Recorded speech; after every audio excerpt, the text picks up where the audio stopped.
So, David, tell me when we should start. Now. David, I want to thank you so much for being on this podcast. I've been wanting to have you for a while because of the Bitcoin challenge. The fact that if I'm able to put an argument forth, you'll give me 3 Bitcoins. And I think in this day and age, people want Bitcoins. And, it would have been more valuable about 4 or 5 months. But still, it would pay for now half my daughter's education because she says she wants to go to Harvard. And it's actually a little scaring me now. So I just want to, before we move on and talk about Bitcoin, Dave, your nickname it's David Weiss, Flat Earth Dave. Flat Earth Dave. Flat Earth Dave. Crazy, right? It is. But before we start talking about that name, why Bitcoin? Why not real cash? Well, what is Bitcoin? Well, cash is just a fiat currency and it's going to zero. The question is when. My opinion is it's already gone to zero. People just don't know it yet.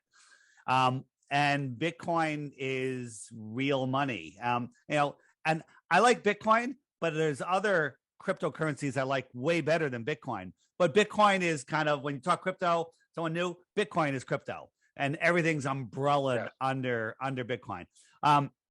Do I think Bitcoin's going to go up to, 100,000 or a lot more? I actually do. But I also think it's going to go down to almost nothing after that at some point. That could be in a year, could be in 10 years, could be in 20 years. I don't know.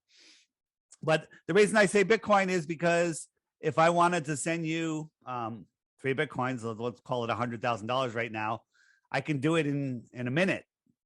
I don't have any middleman. I don't have the bank. I don't have any fees. I mean, there's a tiny fee, but cryptocurrency takes out the middleman. What are banks, right? Banks are just middlemen that cause problems, steal your money, and that's it. There's also, there's other cryptos out there where it's even better than Bitcoin. Limited supply, totally private. Bitcoin's not private, but that's all right. And you can send it anywhere in the world for a penny. Bitcoin costs you a few dollars. Yes. Well, now I want to ask you, how long have you had the Bitcoin challenge before we get into talking about what it is? How long have you had it for? The Bitcoin challenge is, I don't know, going on. It's over a year, maybe 2 years. That should kind of give it away. You have to categorize them. You have a whole bunch of people that are completely new to the space and they go, oh, I got it. And they come in with the Flat Earth 101, proofs. And then you're like, just look right here. And then they're like, oh, then you have the, what we call the anti-flat earthers, the trolls, if you will, that make wild claims that are completely pseudoscience. And I usually can show them instantly that it doesn't work. But when they keep insisting, we have a second approval stage. It takes it above me. I send you over to a Discord server where there's a bunch of nice guys where they'll explain it to you clearer than I will. Or I send you over to another live show called Flat Earth Debates with Nathan Oakley, where he will ridicule you until you understand that you're wrong. The thing is, I am going to be keep my word. If you can give me one proof of the globe, just one, you win the 3 Bitcoins. Well, let's talk about the challenge. What is it? Define it. Because I've got a number of questions, because I've asked a number of people that I know over the last few weeks saying, I'm going to take this Bitcoin challenge. And they've given me questions to ask you. But let's go and have you define what it is before we begin with this. So just backing the story up a little bit, I was introduced into this topic that the earth is flat, dumbest thing ever, right? Oh my God. And when people suggested it to me, I had a podcast at the time looking into some other conspiracies, if you will. We're a conspiracy analyst show. And when they said, hey, have you looked into flat earth? I'm like, delete. And then they kept posting and more people started sending stuff. I'm like, ban for life, ban for life, ban for life. And it's like, I'm not going to watch a 1 minute video. It's the dumbest topic ever. And the reason it's the dumbest topic ever is because this is what we're programmed to believe flat Earth is, that we're a disk floating in space with a bunch of globe planets. We're the only flat planet out there, or a whole bunch of disk planets, right? Well, that's two false models. One, flat Earth is not a disk in space. And two, no flat earther believes that there's actual physical planets in space. And that's something that we can scientifically prove is not real. Okay, what do you mean planets aren't real? Disney and NASA showed me plenty of pictures, but when you look at the pictures and you listen to the words of NASA, they don't have any photos of Earth. They don't have any. What about the blue marble that was on my telephone? And all made in Photoshop, paintings, imageries. NASA doesn't use the word photo for anything that has to do with images from space. So that's a whole nother avenue to go down. But so I was sick and tired of hearing it. And I finally, a researcher that I'm very fond of and respect their work said, Dave, I think the Earth might be flat. And I'm like, not you too, Sophia. And she's like, oh, yeah, watch these. And she sent me 2 videos. And I was like, okay, hey, where do you get your information from? YouTube, a video? And I'm like, no, it showed me some things. And I went and tested it myself. And I went in with a closed mind to disprove flat Earth, prove the globe, be done with these knuckleheads. And for 2 weeks, I'm trying. I'm like, wait a minute, boats going over the horizon. I'm like, oh, that actually doesn't work. And I could show you that if you want. Sticks and Shadows with Aristophanes 2,000 years ago. Carl Sagan showed me on Cosmos how it has to be a curved Earth. It's the only way. Well, that's a lie. It's a lie. They're gatekeeping your mind. Remember I always relate it back to The Matrix, the first movie, The Matrix with Keanu Reeves. At the beginning, he's plugged into the Matrix. He's lost. Something's wrong with the world. He can't see the world. And at the end, look at Neo at the end when he's unplugged. It doesn't matter the shape of the condition of the world. He's taken his power back. And that's what this is all about. Why am I talking about flat Earth when the economy is crashing? All of this nonsense is going on in the world. The threat of nuclear war. That's another rabbit hole to go down, right? Fear, false evidence appearing real, is how they control us. They steer our minds with the news, which is just an acronym. Anachronism, is that the word? North, east, west, south. Okay, north, east, west, south. News. That's how they steer your mind. And when you're plugged into the heliocentric matrix, your mind is in a prison and you can't fathom what's out there. If you Google flat Earth, you'll get CNN articles showing this. This is not flat Earth. Nobody believes that, right? So let me just throw a couple things out there and then I'll throw it back to you. Do you know that and when I was asked these questions, I got them all wrong. So if you get them all wrong, you're doing as good as I did at the beginning. How fast do you think the Earth is spinning, right?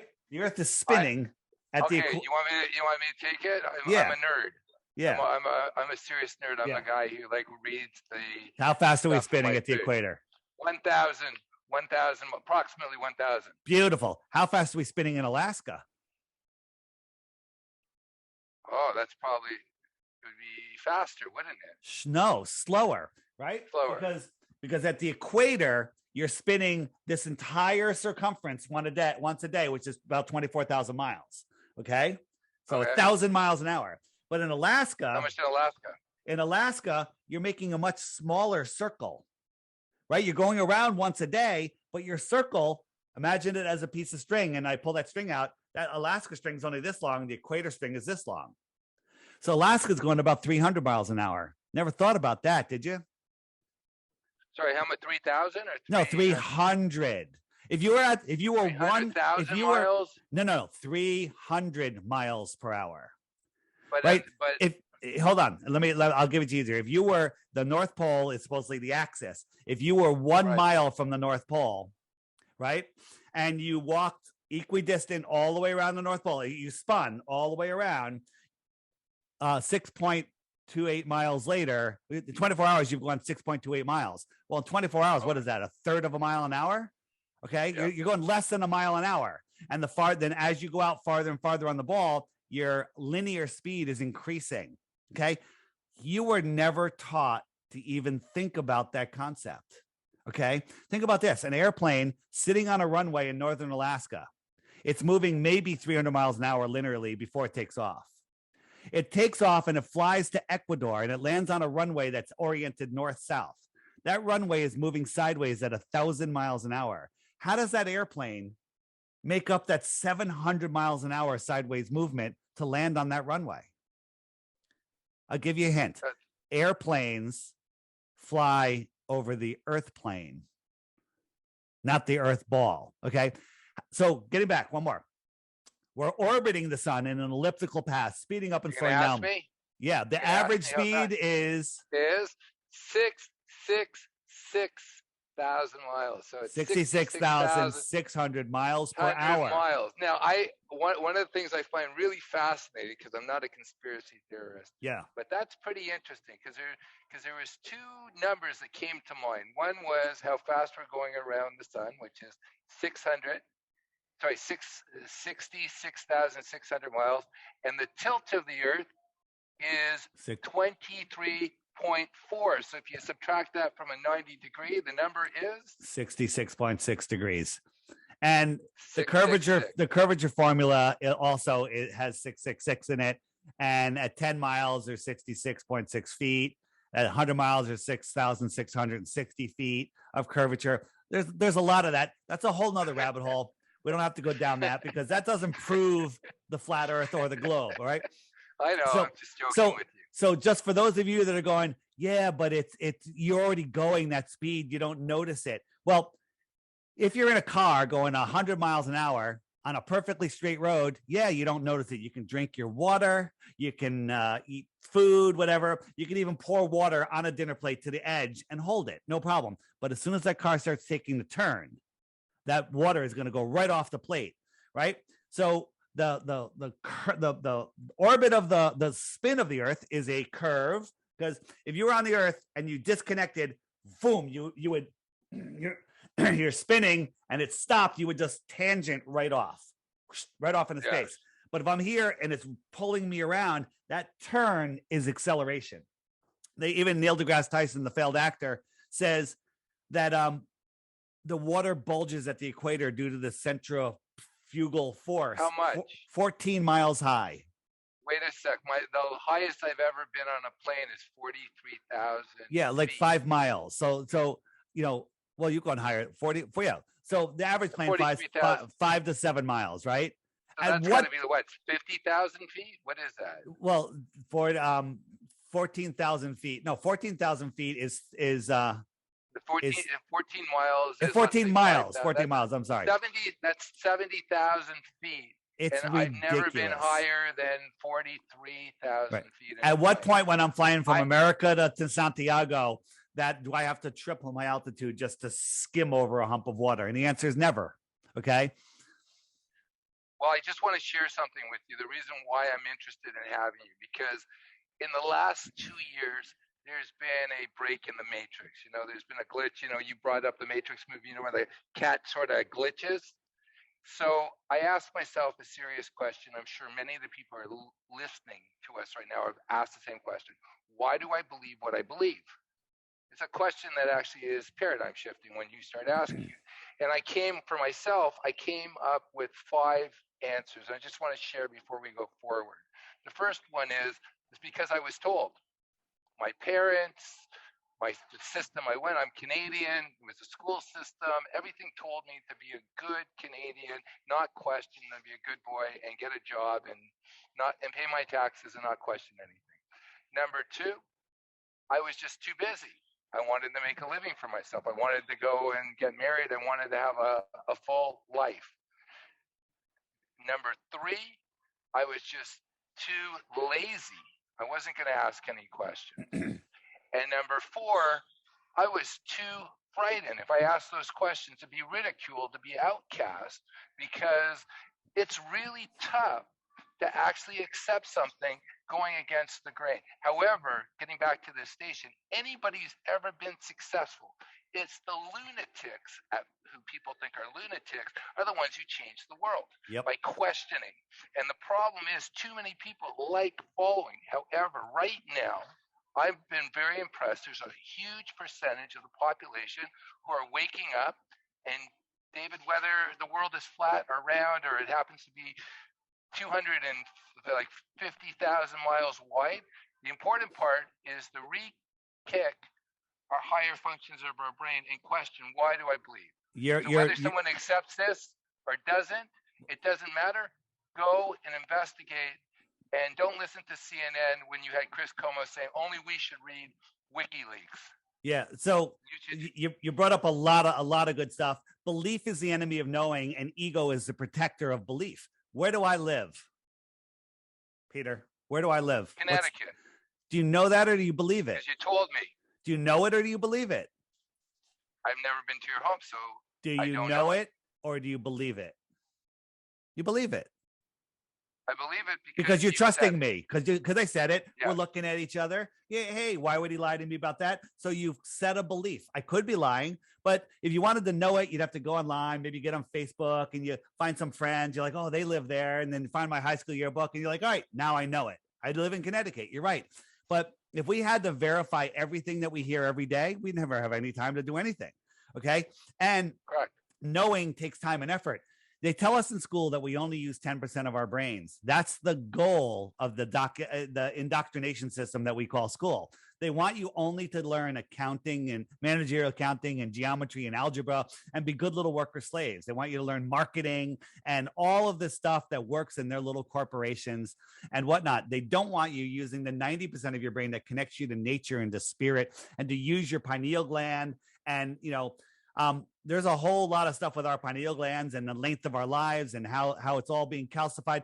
It's insane what's going on right now. So with all of the insanity going on, why am I talking about flat Earth? Because this is the foundation of all your beliefs. This is where you live. If you live in this world, you live in fear. Every single cell in your body lives in fear. An asteroid could take us out.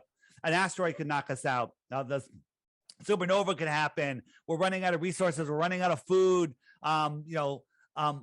Some crazy lunatic is going to blow up the world with nuclear bombs. All of that is fake, right? There's infinite water. What do I mean infinite water? There's infinite water. Have you ever heard about the Great Man-Made River? The Great Man-Made River, it's called. Muammar Gaddafi. Muammar Gaddafi, we were all taught was a tyrant, a terrorist, a horrible man. He was the best leader of all time. I have a video on my channel, which is DITRH right here. Called The Great Man-Made River. Watch it. You will die. This guy found an ocean of water below the desert.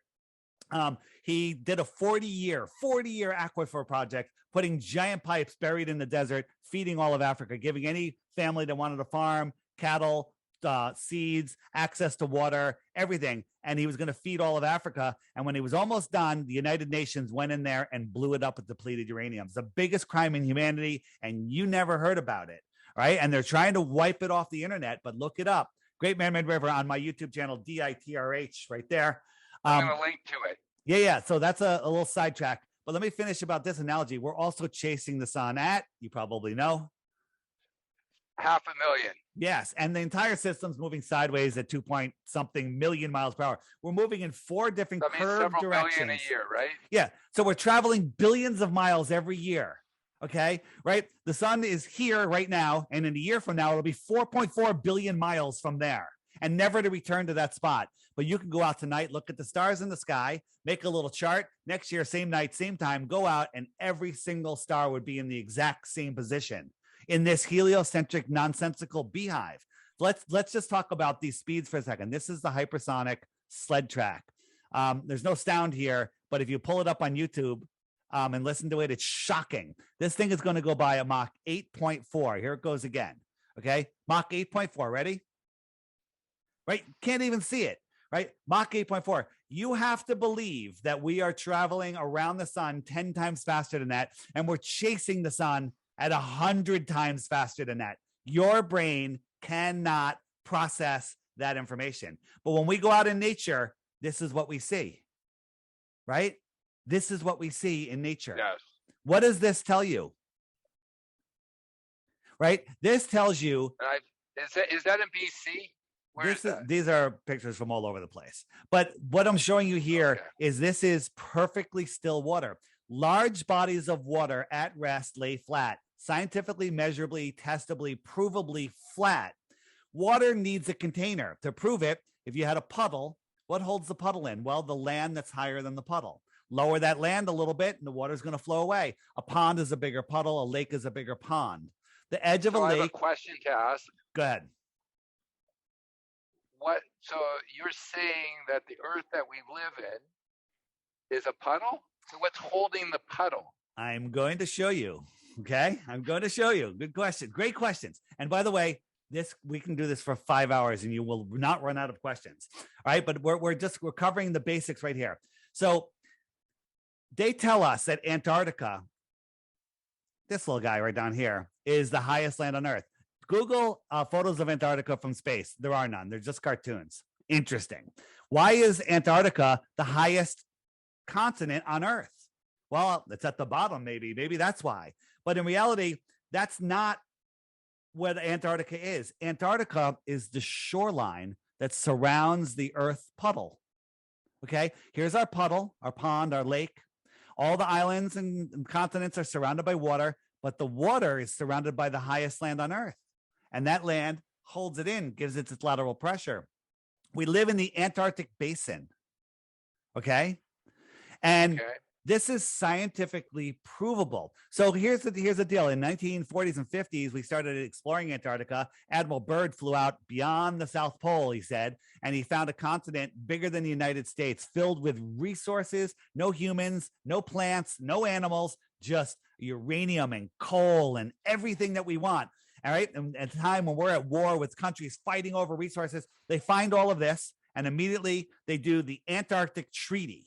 Okay. You know about the Antarctic Treaty?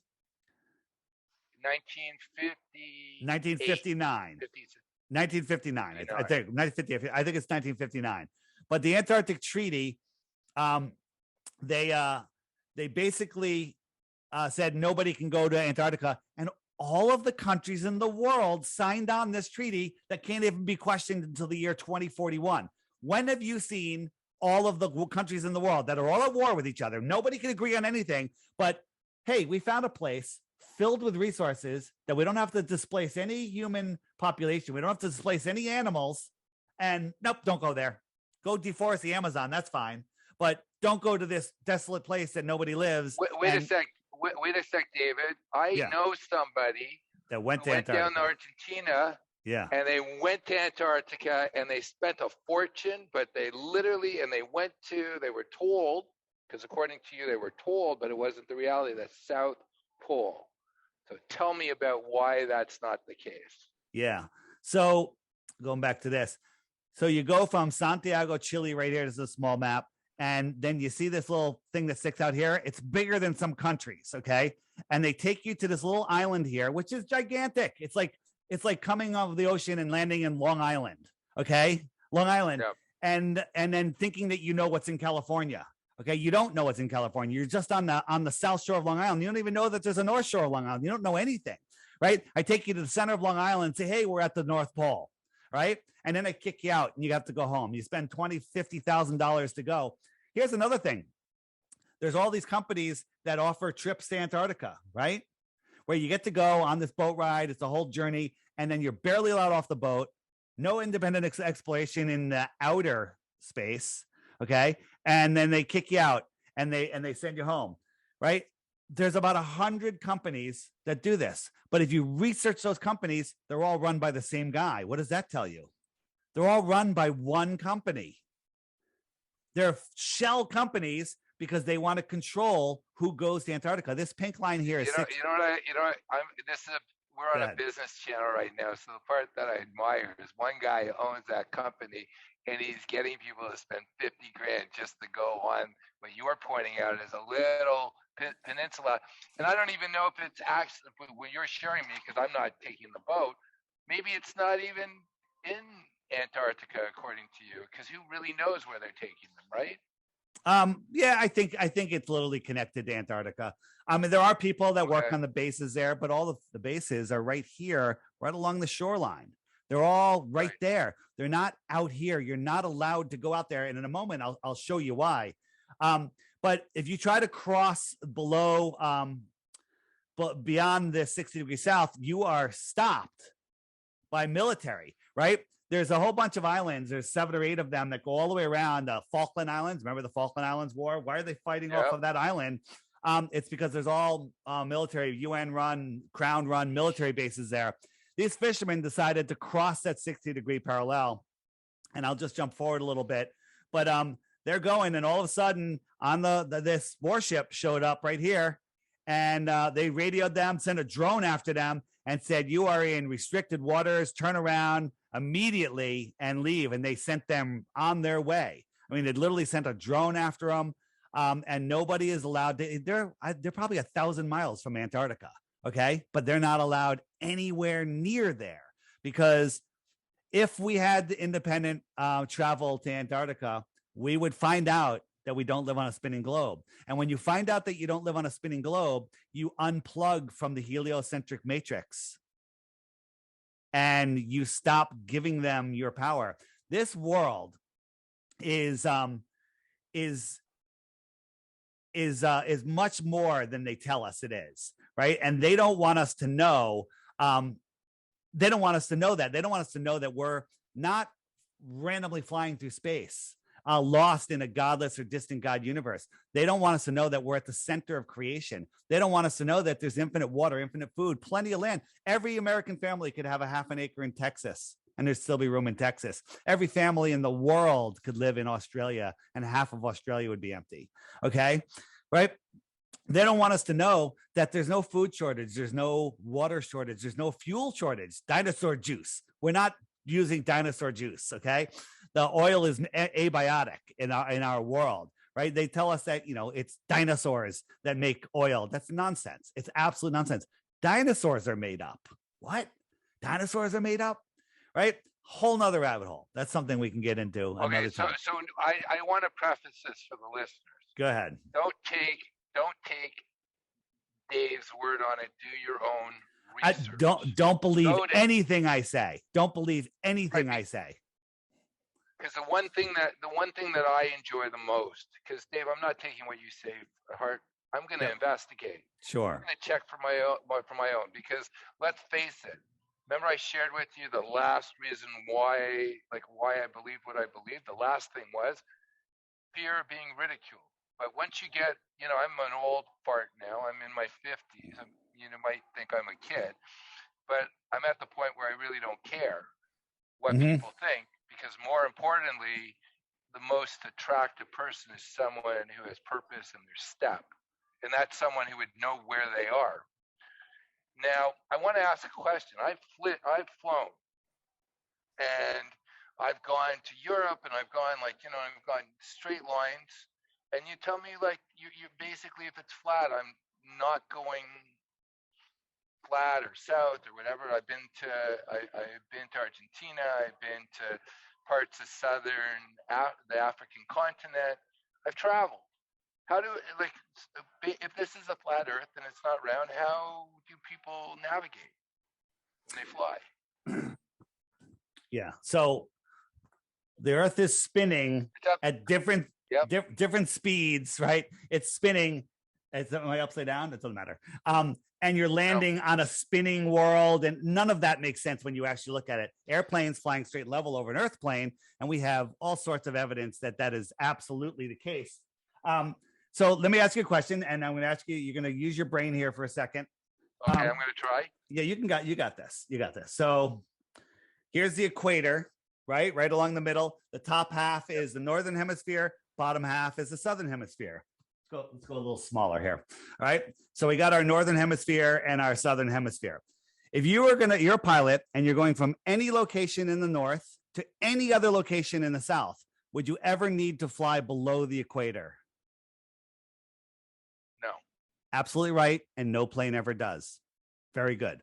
Now, if you were a pilot in the south and going from any southern location to any other southern location, would you ever need to go above the equator? No. In a round world, no. It'd be well, because airlines, especially right now, Dave, when gasoline and fuel is so expensive, why would anybody go above the equator? You're going to be wasting fuel, and that's expensive. So we're going to look at a couple flights here. so this one from, what does it say? Give me a second. So this flight going from what is that, Johannesburg to Australia, this is the fastest path, but this is the flight routes that they take. They go all the way up and all the way down. The equator's right here. Okay. Why would they go all the way up here when they could just go across here? And don't say it's because you're not allowed to go over this amount of water because they're going over more. Lay those on a flat Earth map. They're straight lines. Okay. Here's another one. Okay. Just watch this. So from Johannesburg to Chile, this is the quickest route according to the globe, right? But that's not how they go. How far is it? It's hard for me to see the numbers there, but the number of hours it takes 12 hours. Yeah, but they go up here and it's 17 hours. Why do they go up above the equator? We just talked about that. It makes no sense. But if you look at it on a flat Earth map, it's a straight line. All right. David, I want to share something with you. Maybe you can help me. Mm-hmm. I'm Canadian, and I have a friend who's an Indian Canadian. And Air Canada, because of the situation that's happening in Russia and the Ukraine, has canceled all flights from British Columbia, from Vancouver to India. Now, that doesn't make sense to me because they would just, go over the Pacific. But they were actually saying in this notice that they just put out, it's because they fly over Russia. And I'm like thinking about that. And I said, well, that just doesn't make sense to me on around Earth. Why would someone leave Vancouver and fly over Russia? There was no reason for it. It would just make more sense saying what you're doing, that they would they would fly east. Yeah. And so let me show you. Here's another one, right? So it crosses the equator. The blue line's the equator, goes all the way up to Senegal, and then all the way down. That's a straight line, but on a globe, it's this ridiculous path, right? I'm going to show you a couple more, and then I'm going to show you something that's going to really send it home. Again, this long ocean journey up, another ocean journey down. Why didn't they just cut across? Because this is a straight line, fairly straight at least, right? No plane flies directly over the north, which is another rabbit hole to get into. One more, here it goes. Why does it go all the way to Los Angeles? Why doesn't it just fly straight over to Lima, Peru? Straight line. Okay, straight line. But here's what happened. Here's the kicker. There's sometimes someone has a baby or is having a heart attack. You got to land a plane quick. All right. So this flight here from New York to Hawaii had an emergency right about here, and they landed in Seattle. It's like 1,000 miles out of the way. Why did they do that? Because look, Seattle's right on that flight path. Here's another one, right? This one, they went all the way up to Moscow, London. They're flying from London. They went all the way up to Moscow, again, 1,000, 1,500 miles out of the way. And here's the thing. From the time that it happened, the time they landed, it was like 20 minutes. How did they go that far in 20 minutes, right? But they landed here, fact, right? And here they go. And here's things. I'm showing you a bunch of memes. Don't believe me. You can get this book. I got a big question. I got a question. Shoot. Okay, well, like these flight paths, like who's actually putting these flight paths together? Like who's controlling it? Like why am I not seeing this? Like how is it some central organization that's controlling? Yep. You know who can take it? Can I take a guess? Before you guess, they control flight paths, they control GPS, they control radar, and they own all of the helium companies in the world. The CIA? No, NASA. NASA. What are you talking about? I grew up loving NASA. One of the greatest things for my entire life. Right. I was born in 1969. And I'm proud, and I proudly always said, like, I was alive, not conscious, but I was alive when Neil Armstrong got off and said one step for man and one giant leap for mankind. And, and I had that picture of the globe in my life. And I don't know if you know Buckminster Fuller. He said that one image brought people together. You know, I don't know like what just we all happened to live your in this. microphone, but you sound really good right now. Before you were in like a tin can, and Oh. so whatever you did, don't change anything. I'm not going to do anything. All right. So let me show you. What's that? Where did you get this from? Is this, what was that show, that movie in '77 with O.J. Simpson? What was it was where they faked the mission to Mars and then it blew up and they had to kill everybody. It's called I'm spacing the name of it, but it's a great one. It's a great movie. So anyone that takes 5 seconds and looks at the moon landings, your microphone just reverted back to whatever it was, so I'm not sure what's going on. These guys are hanging from wires. This is actual moon footage that I'm showing you here, right? They have wires on them connected to large balloons, and they're walking around here on Earth. This guy dropped his hammer, and he can't pick it up because he can't let the balloon give him enough slack. So he keeps trying. All you have to do is look at the moon landings for 5 minutes, and you will know that it's fake. If NASA's faked the moon landings, what else are they faking? Here's the thing. We discovered more land beyond the pole, which is a problem on the globe. And 6 months later, he's dead, died of a heart attack in his sleep. Interesting. And the Antarctic Treaty comes in place. And then the next year, or the same year, they're like, hey, don't look over there. Resources like here on land, all sorts of stuff. Look up there. We're going to the moon, a place that you can't go, the place that you can't verify, right? And the specs on the moon landing, the way they did it, absolute insanity, right? But the reason for the whole moon landing hoax was to make everybody believe we live on a ball. Why do they care? Because all of us flat earthers, and there's millions of us now, we've unplugged from the matrix. We're no longer feeding their system, and they are petrified of us waking up. Okay. They are petrified of this information going viral, right? And it's starting to go. We're hitting that hockey stick curve right now. And if this gets out to enough people, all governments will fold overnight. All universities will shut down.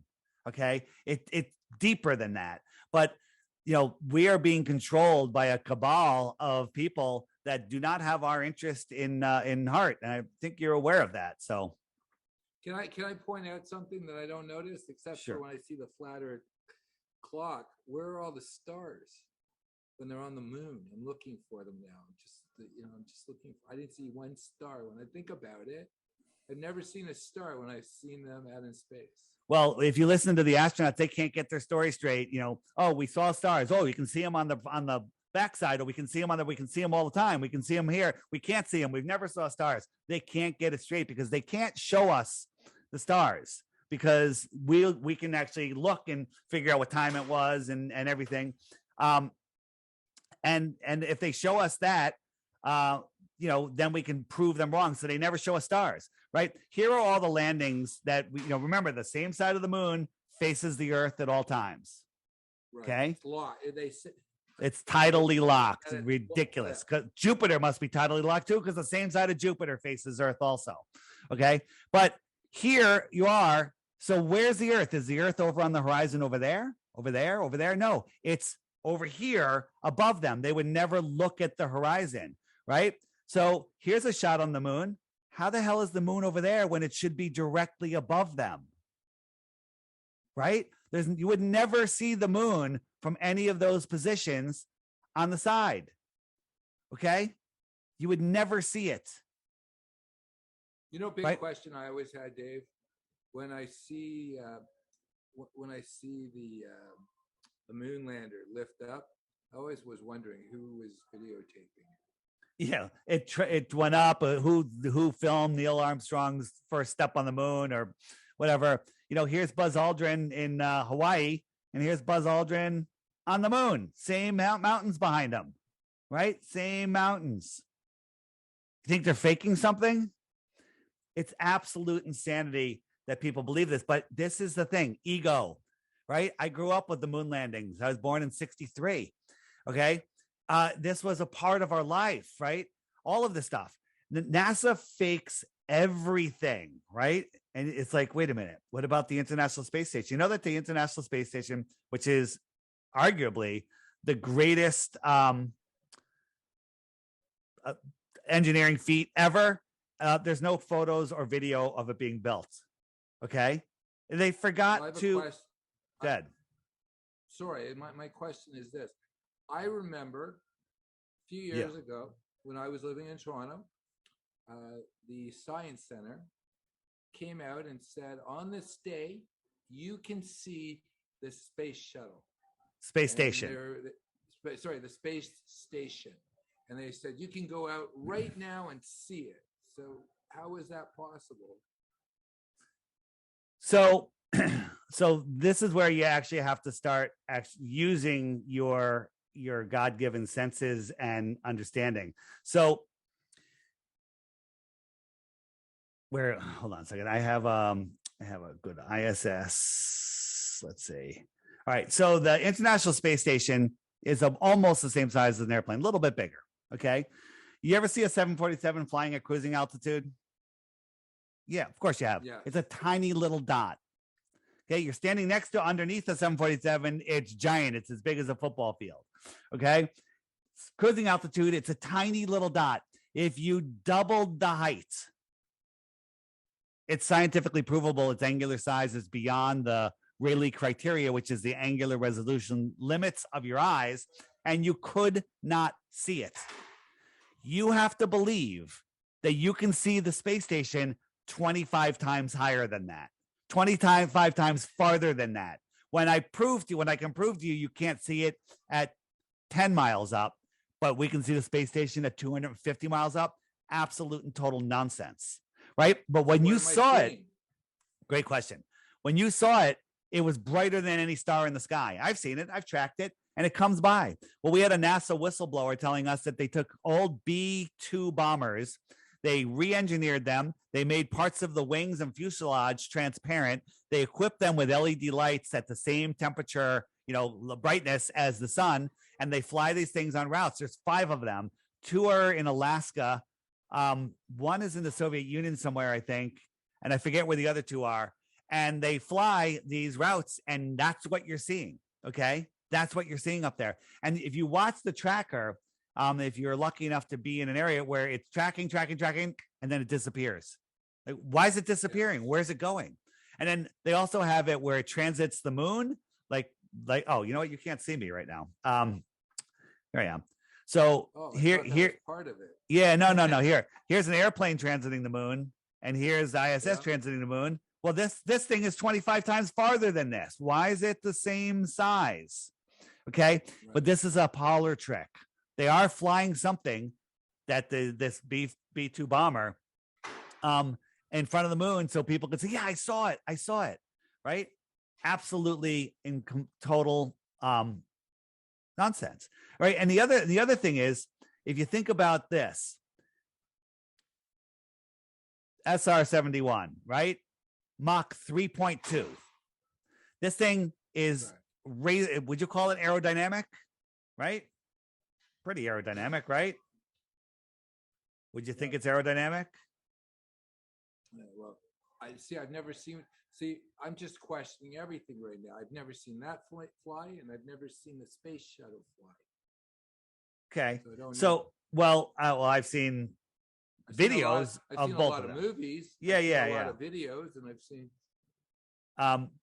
So here, let me show you this. So this thing, the story, whether it's true or not, this is official story. It goes Mach 3.2, 2,193 miles per hour. It has no paint on it because it heats up to over 500 degrees due to the friction of this aerodynamic work of art. Okay, it goes any faster, it starts to rip apart. Right? It starts to rip apart. Right? This thing goes Mach 33. This hunk of junk. This thing goes Mach 33. How is that possible? This is a helium balloon, right? This is absolute nonsense, right? Well, I'll tell you something that sticks in my mind. I was listening to a NASA astronaut, and he was talking about the Van Allen belts and saying one day we'll be able to get out of the Van Allen belt.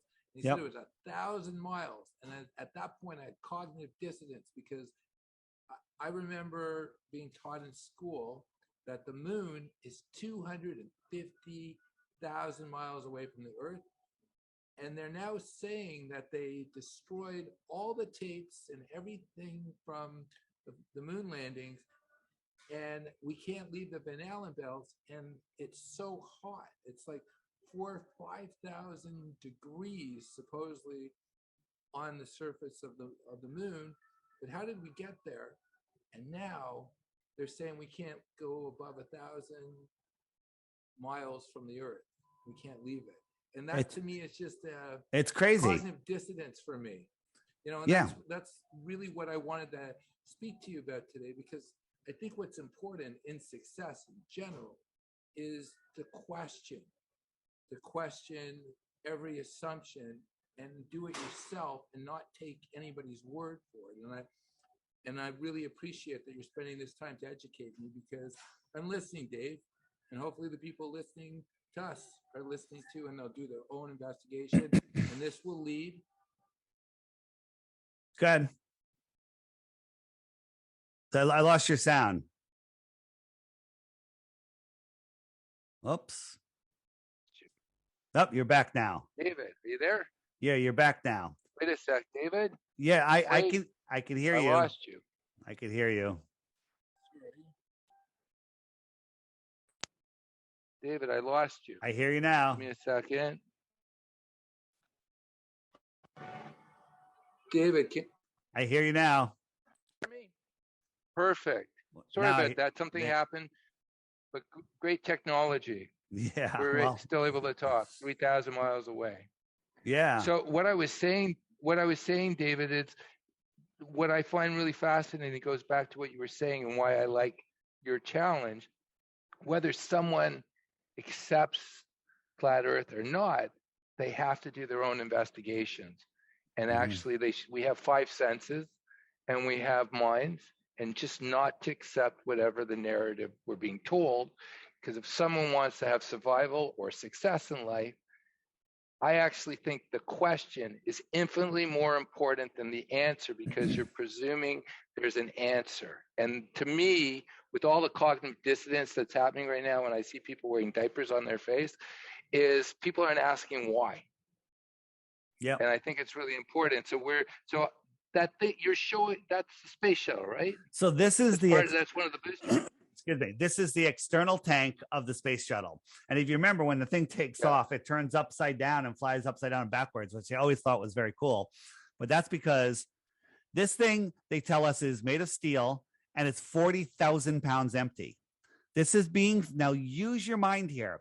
This is being filmed by the space shuttle that has already orbited the Earth once, come back around, is on its way to space at 25,000 miles an hour.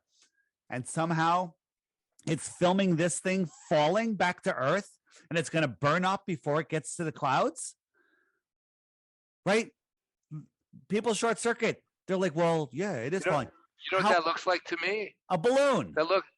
Well, not just that. I'm looking at that, and you know what it looks like to me? It looks like when I watched King Kong in the 1939 version, and I saw because the graphics look terrible. It reminds me of like looking at King Kong, and I'm thinking this is made out of Play-Doh. That looks like it's really bad graphics. No, it's a balloon, and we actually have a video where we can see. There it is. Well, I have a video breaking down. You see that thing right there? That artifact. Yeah. What is that? That's a for lack of a better word, a cloaked aircraft, some sort of helicopter that is going to retrieve this. And whatever they're using, a skin, like a television screen skin. I don't know, but we nailed it. We changed the contrast, and you could actually see the craft retrieving this thing. But just forgetting that, this thing is the space shuttle itself is on its way up. This thing is falling. No, it's not. This is floating, right?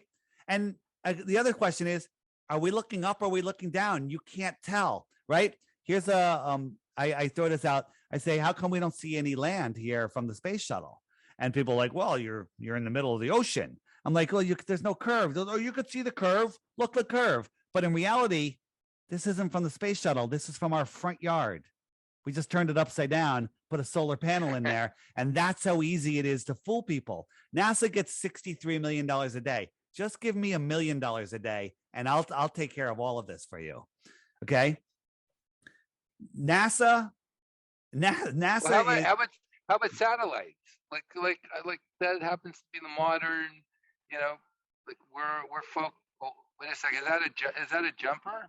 Oh, that's the Red Bull jump. Look how fast he's falling, right? That's a camera that's mounted on the balloon that he was on. This is being filmed by guys that are heading to space, and this is falling, and it's a bit heavier than that guy, right? David, I saw that jump, and I remember seeing a curve. And he said when he got down that the curve was beautiful. He said the curve is beautiful. So there's two ways to look at it. One, he was told to do that, told to say that. Or two, he believes it because that's what he expected to see. He's wearing a helmet with curved glass. And, here's Felix. This is him climbing in, and there's a camera without a fisheye lens looking out, and the horizon's right here while he's on the ground. There's the horizon. And then I have a question. Wait, what is a fisheye's lens? A fisheye lens curves things. It makes things warp. All right. I'll show you in a second. This is a shot when they opened the door at 127,000 feet. The horizon's at the same level. The horizon should have dropped. If the Earth was a globe, it should have dropped here.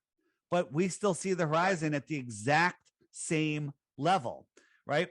So lots of times from space, you'll see stuff like this. Here he is just before he jumped, and he's like, I saw the curve of the Earth. Well, did you know that there was 2 test runs before this that they used regular lenses where it didn't show this? It showed the flat horizon, and for the one that they publicized, they changed it to GoPro lenses.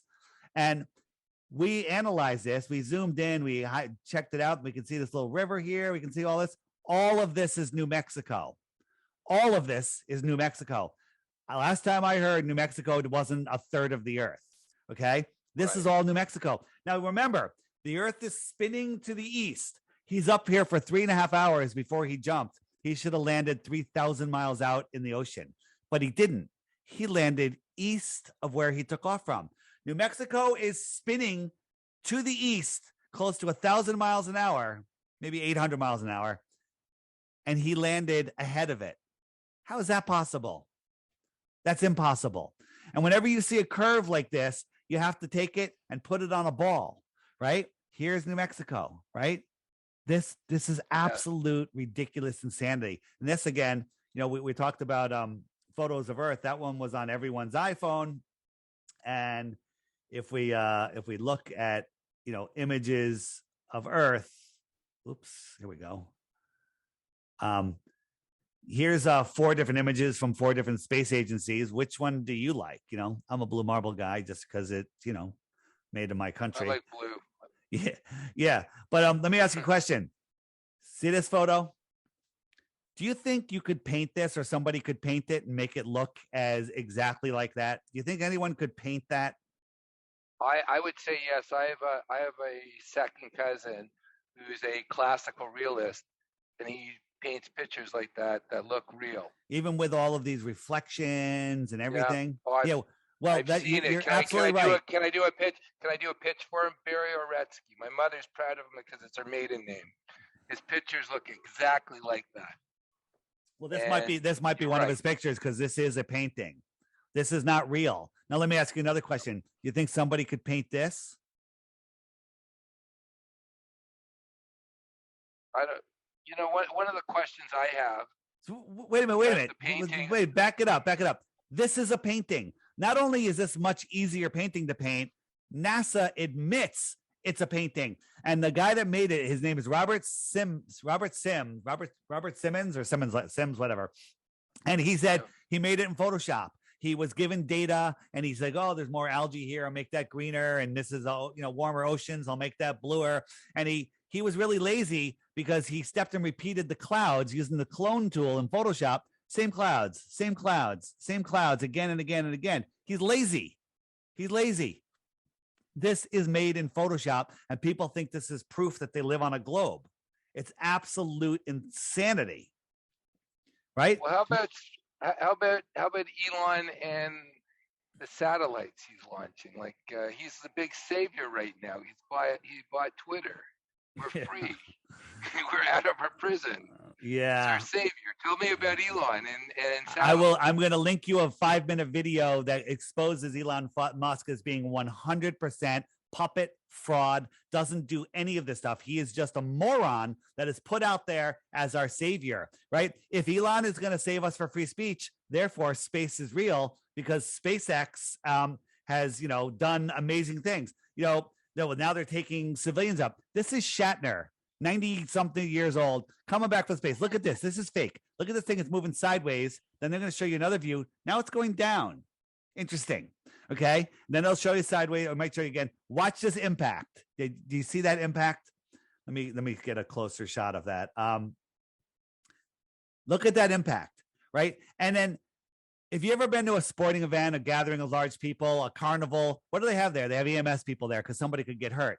This guy was just slingshotted into space on a rocket, slammed into the desert, and no EMS, no doctors, no nothing. Just a couple of wives, Jeff Bezos, everyone high-fiving, slapping each other's, and no medical personnel, nothing. This is complete and total garbage for your mind to make you believe you live on a ball so you don't unplug from the matrix. It's absolute insanity. Absolute insanity. Well, let's talk. How about satellites? Because in essence, we're all relying on satellites for our phones, our internet.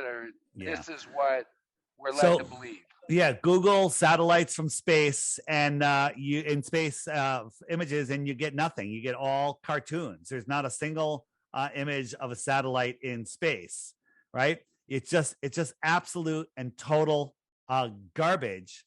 And they want you to believe that these things, that there's millions of them up there, right? Or not millions, tens of thousands at this point, falling around the earth, mirroring all of the different images, all the different motions. We're spinning, corkscrewing through space, and somehow a geostationary satellite mimics all of those speeding up, slowing down, curved trajectories. Somehow it mimics us.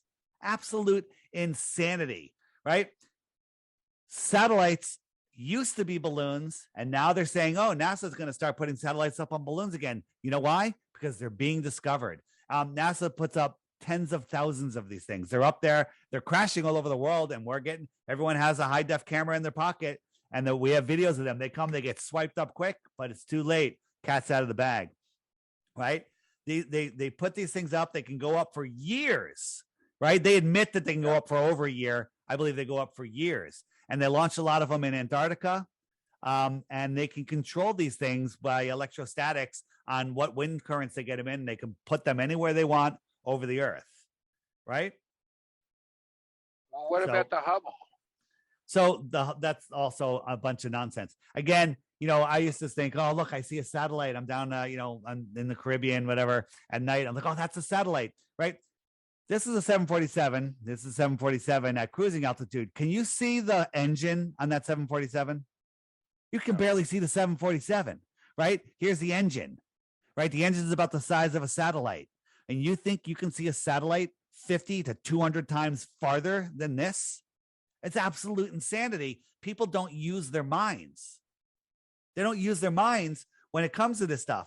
So, if there was satellites up, GPSing, we'd have satellite coverage everywhere. But guess what? Where there's no satellite coverage, where there's no land or populated land, there's no satellite coverage in the Southern Oceans. There's no satellite coverage between California and Hawaii. There's no satellite coverage over the Amazon, right? There's no satellite coverage because it's all ground-based. Now, with that said, they are using some AWACS type planes. They may be using some balloons for some of this stuff. They may be bouncing some stuff off the firmament at this point. Technology is getting better, but there is no satellite grid network. It doesn't work that way. It doesn't work that way. So our communications are done with undersea cables, and undersea cables prove the Earth is flat also, because there should be a cable from Santiago to Australia, which are really close together on the bottom of a ball, but they're not. The cable from here to Santiago, to from Santiago to Australia, goes all the way up in the north. It goes all the way over, comes around, and then down. Okay, absolute insanity, just like the flight routes. So what's up there? Nothing. What do you mean? Like I look at the stars. Before I ask that question, David, I moved out to California and I am at the Pacific, and now that I'm getting older, I love going to the beach to watch the sunset. And I see the sun set, and it's absolutely gorgeous, and I literally see it vanish from my sight. Here's the sun. 93 million miles away. I have a problem with this. Okay. Here's the thing. Nobody has proven that the sun, moon, or stars, any of them, are even physical, right? It's provable that all of the planets are very close and that they're their own lights. Because think about this. You ever look up and see Mars or Jupiter in the sky? It's very bright. Saturn, pretty bright on a clear night. Amazing, right? If you were on Jupiter, which I would say is a non-reflective surface, if you believe NASA, right? Jupiter, not this Jupiter. Well, it is actually that Jupiter. But if you believe that Jupiter is what they say, Jupiter, this is what NASA shows us. And when anyone looks, this is what we actually see. But you see this bright light in the sky. If you were on Jupiter and you looked at our sun would be tiny because it's much farther away from the sun, right? So you have to believe that tiny star-like sun is lighting up Jupiter. That light is bouncing off of the cloudy atmosphere and reflecting back to Earth brighter than any star. If you know anything about the inverse square law of light, how light diminishes exponentially as it goes farther distances, you would realize that you can't see it. The moon, the full moon, you can read by it. It casts your shadow on the ground. But for the moon to be the brightness that we see it, at 100 miles from the moon should be 64 times brighter than we see the sun. For us to see it at the brightness that we see it, according to real science. But people just disregard that. Think about this. If our sun was a mile overhead, you looked up, this is what you would see. The sun would fill the whole sky. Yep. Move it 93 million miles away, it becomes the size of a coin held at arm's length. Okay, what if I doubled the distance? How much smaller does it get? Now, I say it would get so small you couldn't see it, but some people say it only gets half as small as that coin. So now it's a size of like half the size of a dime. Double that distance again. How much smaller does it get? Right? Well, if you do that 24 times, it is scientifically provable that it is magnitudes too far, too small to see. Okay? Magnitudes. So 24 times, well, if the sun is 8 light minutes away, times 24 is 3 light hours. At 3 light hours, the sun is scientifically, provably too small to see, ignoring the brightness problem. We won't even use that because you don't even need it. So what's equivalent to that? Well, Polaris that we can all see here in the north is 48 times bigger. It's really 46, but let's say 48 because the math is easier. 48 times 3 light hours is 6 light days. Polaris at 6 light days. A light day is the amount of distance light travels in a day. Like a light year, it's the amount of distance travels the year. So at 6 light days, let's round up to a week. At a light week away, Polaris is magnitudes too small for us to see. And the inverse square law of light problem is just a whole nother rabbit hole. Don't even need to go down there. How far do they tell us Polaris is? They tell us Polaris is 433 light years away. And you think we can see that star? Absolute insanity. Weak brains unable to think. I have a question. So I'm looking at the planets behind you. I'm looking at Neptune, and I look at the picture. So the above pictures are the ones that I've seen through NASA. And you're saying that those are not photographs, but they're pictures. I know that in those pictures below, how were they taken? Oh, through our optics telescopes. You can buy consumer cameras now. The Nikon P900 is amazing. You zoom in, and this is Venus, right? What the hell is this? Now, this one's a little out of focus, but things out of focus sometimes will show you some things that you might not be able to see. So, where am I? I'm in planets. here I wanted to show you Saturn, right? This is the famous picture of Saturn. We've all seen this. Well, we took it off of NASA's website, put it in Photoshop, cranked it up, and you can clearly see this was made crappily in a shitty photo program, right? You can see the layers, right? We caught them again and again, right? NASA showed us a whole bunch. If NASA showed us these planets, what would you say? You think these are fake or real? Those are nice. They're those are frying pan bottoms. Okay, these are the bottoms of frying pans that I took. Okay, this is how. And give me $1 million a day. I did that for nothing. All right, it's absolute insanity what people will believe. You just did something with your sound again. Okay, can you hear me? I can. You're like in the distance. Can you tell what planet this is? It's Jupiter. Yeah, but if you zoom in on it, it's actually a meadow with ducks. Okay. You're seeing what you want to see. Look, ducks, grass, more water, a sailboat. Okay. Before you were talking about, let's stick on stars for a second. If we look at stars, right? This is what stars actually look like. Each one of these stars is a different star. This is what stars really look like. You use the Nikon P1000 camera. It has 125 times zoom, right? But this is my favorite one, and you can see this with your naked eye. Is the star Arcturus? Oh no, this one is good. This is Arcturus, right? But the one I wanted to show you was actually Capella. This one's amazing, right? Is that a star trillions of miles away? Trillions of miles, right? This is Capella. You can see this with your naked eye, right? Zoom in with a pair of binoculars, and this is what you see. What is this? All right. I think the stars are sentient. I think everything here is alive from the sky down to the ground, and we're part of this living system.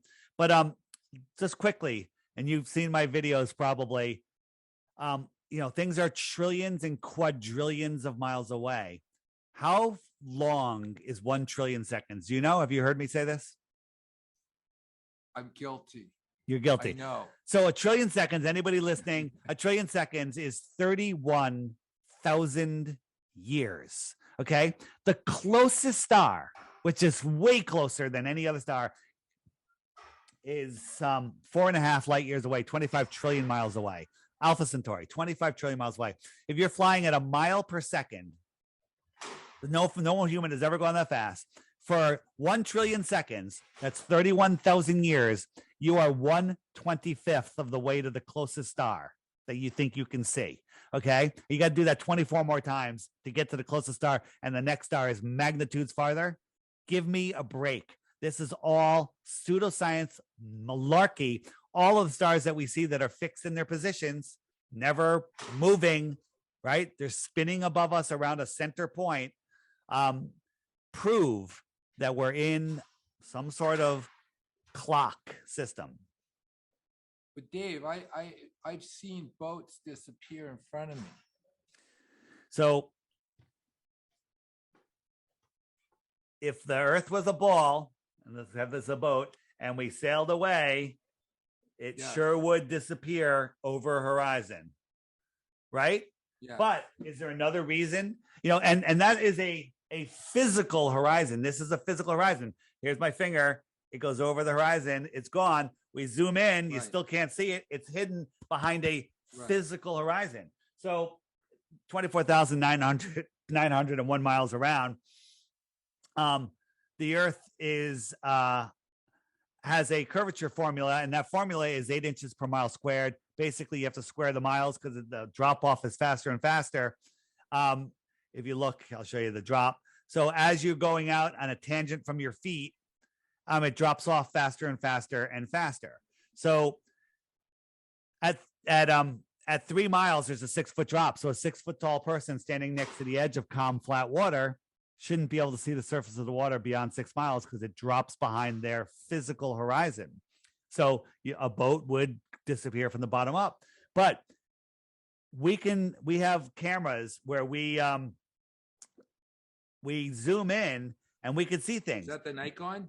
The Nikon P900 again. So This 9.4 miles away, 1 foot off the ground. The horizon should be like under 2 miles away. There should be 59 feet of curvature according to globe math. But not only can we see the rig, we can see the surface of the water for dozens of miles beyond it. Dozens of miles beyond it. That's absolute insanity. So why do we see things disappear from the bottom up? In the distance, you got your cloud deck.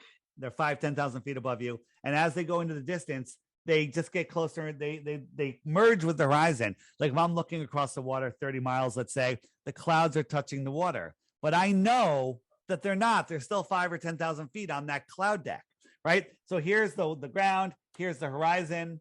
And I can't see in between that crack because the angular size is too small. But if I zoom in, I can make it bigger. Then I can see farther until, again, it comes together. So do you have an example of that for me? Here it is. So right here, you got nothing here. So we got our horizon. And as we zoom in, we're increasing the angular size. And all of a sudden, you can see there's a boat there. Okay? So watch. Now I'm going to zoom out. Now look, these little waves in the foreground are bigger than the smaller perspective boat. And these little waves here will block the boat from the bottom up. It's gone. A glober would say it's over the horizon, but it's really just there. It's just too small for your eye to see. Well, David, I lived where the Great Lakes were. Yeah. And a few years ago, from one part of Michigan, they were able to see the skyline of Chicago, and they were talking about this thing called refraction. Sorry. Yeah.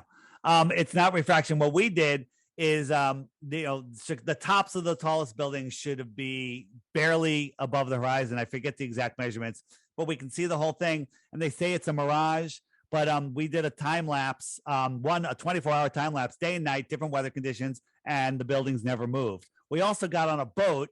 We saw the horizon. We saw the skyline, and we put a camera on it, again, P900, and we went 50 miles, whatever it was, across the lake. And the mirage never changed because it's not a mirage. It's just the buildings. If it was a mirage, as we approached it, it should have morphed, changed, gone away. So I wanted to show you, you asked about sunsets, right? So yes. If the reason that you believe the sunset, when you're watching the sunset, is that you're falling over backwards faster than the speed of sound. And that's why the sun appears to go down, which is absolute insanity. Here we are. Are we falling over backwards, or is that sun, whatever it is just moving away and taking its light with it? It's just moving away and taking its light with it. Light doesn't travel for billions of years. The atmosphere becomes opaque over distance. Okay. It's just going away, and it's going to merge behind that perspective point. Here's a shot in Afghanistan. And as Paul McCartney says, the fool on the hill sees the sun going down, but the eyes in his head sees the world spinning round. It's just going away. Super clear day, and no atmosphere, what I call the atmospheric deck of opacity. So here's something I want to show you. This can only be filmed here. It can't be filmed. It's not easy to film in California because it can't be over the water, and it has to be freezing, no humidity, super clear day. I had the sun was up here. I got my drone, and the sun was going down, down, down. In 5 minutes time, it went down. And now if the earth was spinning, it should just keep going, but it didn't. It went down, down, down, and it sat here for 10 minutes. This is sped up like 2,500%. It just sat here. Now, my friends at the beach are at nighttime, and they saw the sun set from the bottom up.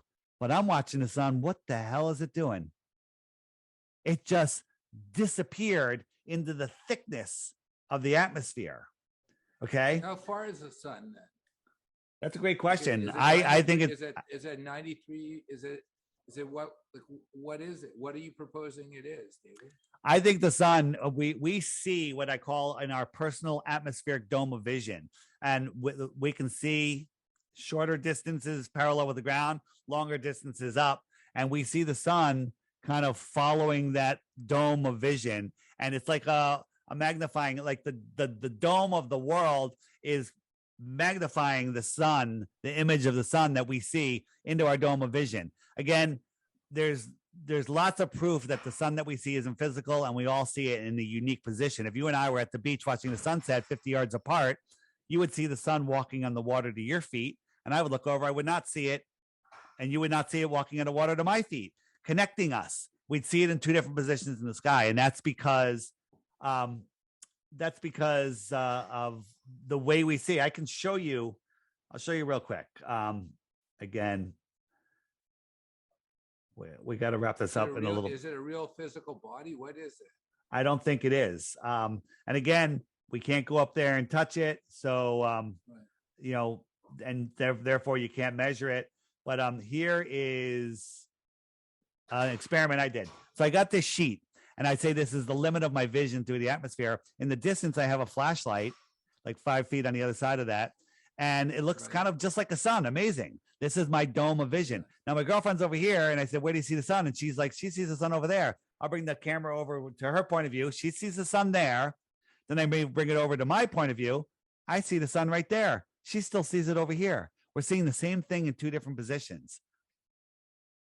That's why you can't triangulate the sun, because two different people see it in two different positions.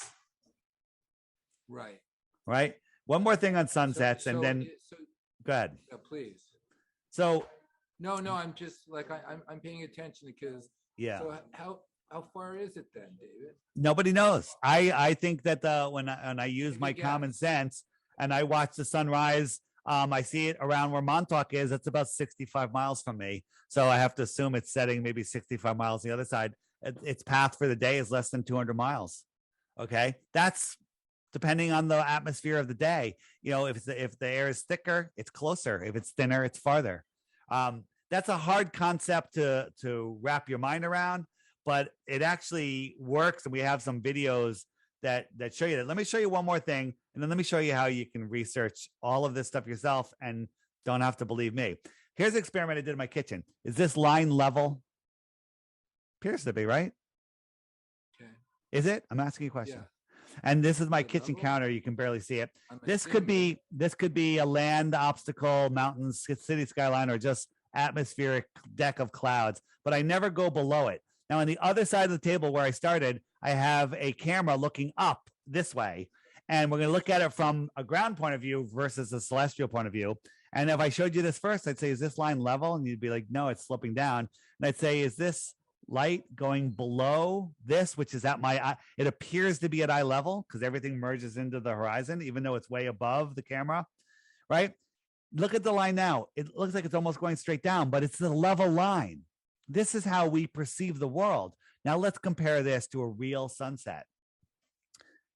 Here's the sun going away. This isn't the horizon. What's this? This could be either mountains in the distance that you just can't see because the light isn't strong enough, or it could just be the atmospheric deck of opacity and it goes away. If I zoomed out, all of this space between here and there merge into one horizon. The sun just goes beyond it, takes its light with it. Amazing, right? So David, let's go back to what we were talking about, the 3 Bitcoin challenge. Because I'm definitely not, my brain, I'm not going to win it.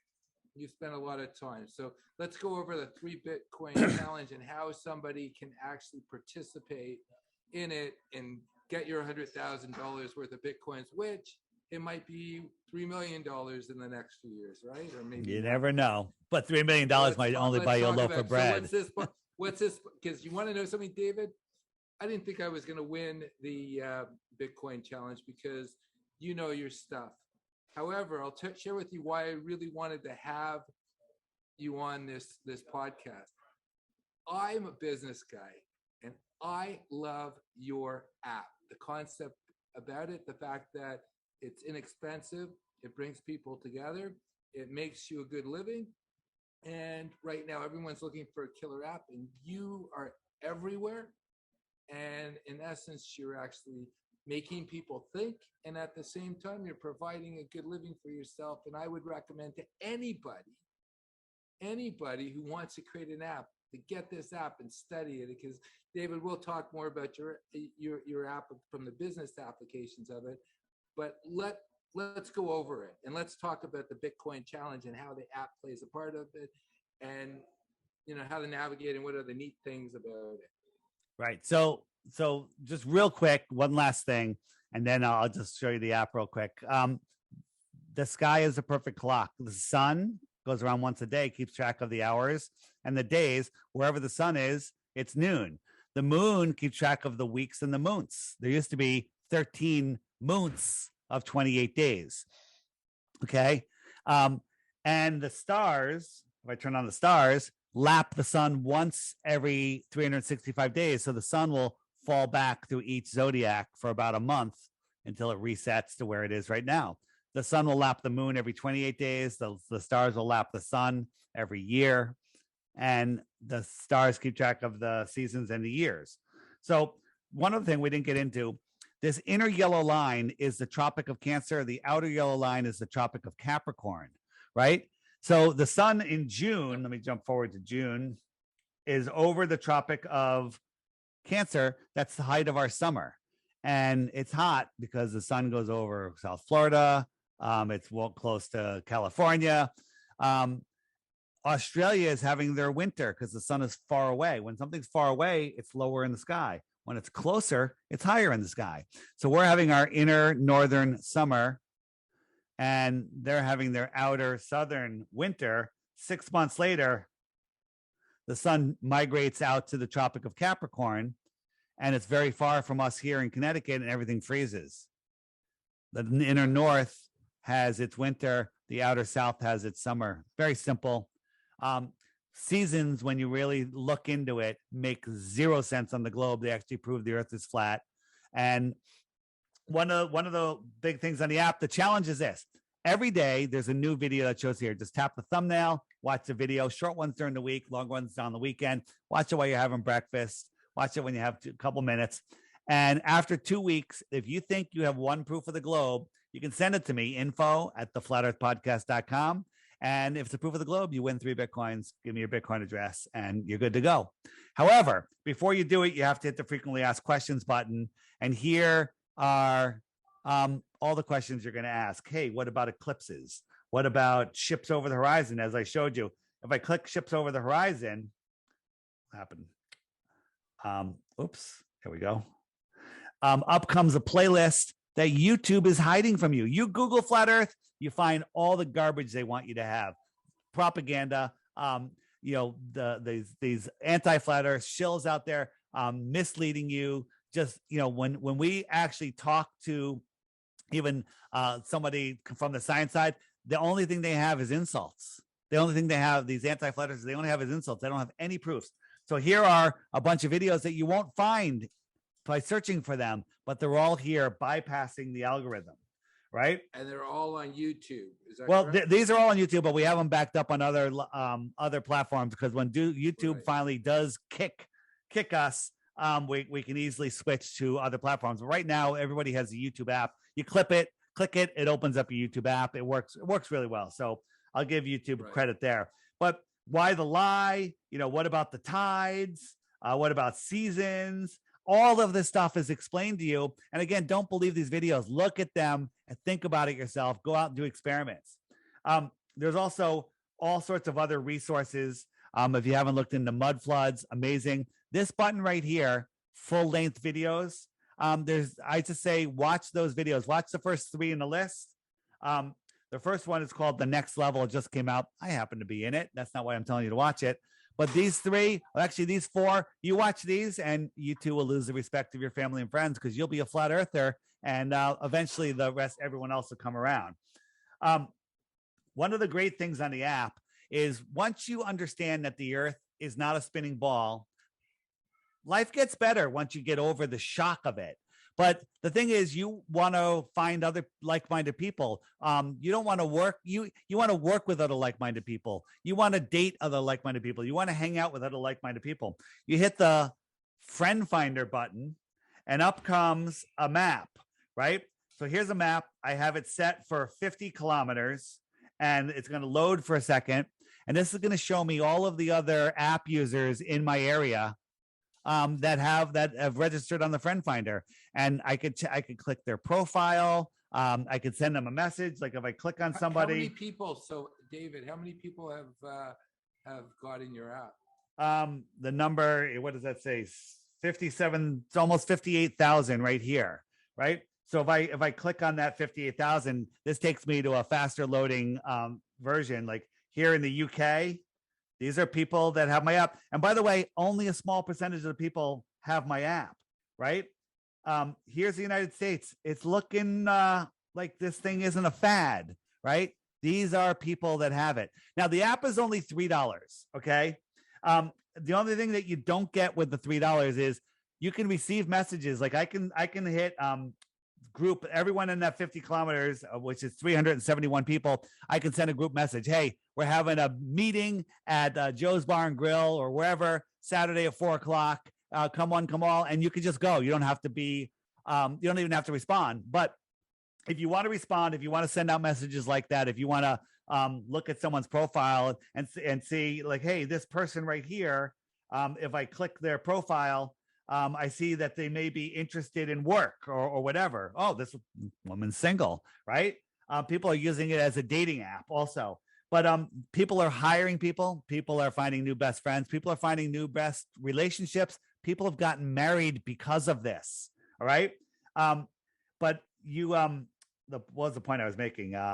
It was people are using it to network with other people, and it's really become an amazing app, and we keep adding more and more features to it. But anyway, that's what I was getting at. If you want to be able to send messages, or on the front, everybody, the people that use this app say this is the only app I use, but there is another app that everyone uses, or most people use. It's a weather app, because you want to see what clothes to wear today or whatever. You want to see what the weather is. Well, if you tap on, this is just your simple weather, but if you tap on the weather, up comes dark sky, which is literally the best weather app there is. And there's no ads, and it's fantastic. And that comes included with your subscription. And the other thing is, if you want to look at profiles or fill out a profile, you have to be a subscriber. How much does a subscriber cost? One margarita a year. Okay. That's $11 a year. And you get to meet the most interesting people. $11 a year. Okay. Find me another subscription that gives you all of this for that. But here's the thing. You don't need to subscribe. Don't. Just use the app. Check out all of the features on there. First, and here's the thing. Once you start watching these videos, once you start going to the more resources page, right here is my interviews, right? If you click that, here are tons of interviews I've done like this. The list is endless. This is just one of the lists. Well, Dave, regarding the interviews, like anybody can try to dethrone you and do an interview with you, right? You're open to everybody. I'm open to everybody except what I call anti-flat earthers. These are paid trolls that only insult and don't listen and will not concede a point, even when they've completely been disproven. So there's only a few of those out there. I'll go up. I'll talk to professors, any teachers. I'll talk to anybody. The best people to talk to are people that think flat earth is stupid, but have never looked into it. Okay. They're the ones that don't know their own model. They don't know any of those speeds that you happen to know. By the way, in all the interviews I've done, you're the first person that's known those speeds. No one else knows. I told you, I'm telling you, I'm a nerd. So right. Dave, I want to go back to something about your story in flat earth, because I think that's really important. And one of the things that I wanted to speak with you, because years ago, my daughter had a party at a princess place. And I was so amazed that, in this world of abundance, these people are making a good living on having parents spend like $100 to have their daughters become princesses with all their friends. And here you are, you're no longer doing something traditional, you're doing something which is educational, and you're paying your bills. So if you could just share with me your story and about how this became your full-time passion of sharing your message, and the fact that you're making also a good living doing what you love. And I think that's what everybody wants, They want to do something. They want to be useful, and they want to act from purpose. So share your story. Yeah. So, I went to college and then went to corporate America. I worked in the printing industry for 20 some odd years. And then I switched. I got tired of that. So I took like a year off and I got into the solar power business. I like solar power. I was seeing it everywhere. And I joined this company called Mercury Solar Systems here in the Northeast. Excuse me. And they were mostly residential, and they weren't doing any commercial business. And I was like, these residential deals, this is weird. I can do these large commercial buildings, but there's no way to finance it. So myself and another guy there, we figured out a way to finance these deals, and we started doing huge solar projects. So flash forward a few years later, we're doing incredibly well there. The company sold, and the company that bought it shuts down the commercial division.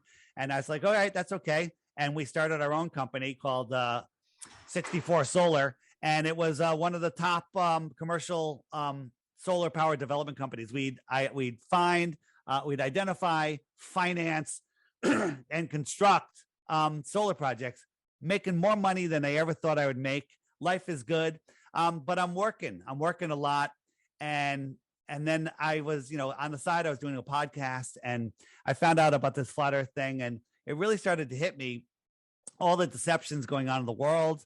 And I realized that, if people don't wake up soon, we're going into hundreds of years of tyranny, where we're going to be in this totalitarian, total control grid.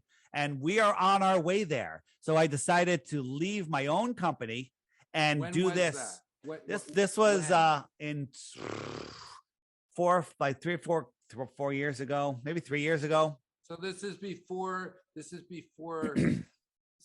certain people and certain entities came out of the closet.